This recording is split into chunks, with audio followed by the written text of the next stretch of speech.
Guys জানো এই আমগুলো ওই তোমার হনুমানে খেয়েছিল গাছে বসে বসে, তো নিচে কিছুটা ফেলেছিল।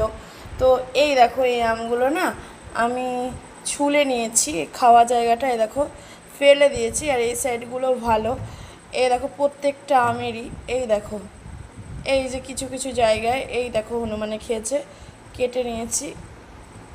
এই দেখো, তো মা বলছে এগুলো খেতে না, আমি মাখা করব বলে মানে কেটে ধুয়ে নিয়েছি। তো ভাবলাম মাখা করব, মা বলছে যে খেতে না। তোমরাই বলো, মা বলছে হনুমানের খাওয়া খেলে নাকি বিষ হবে সারা শরীরে।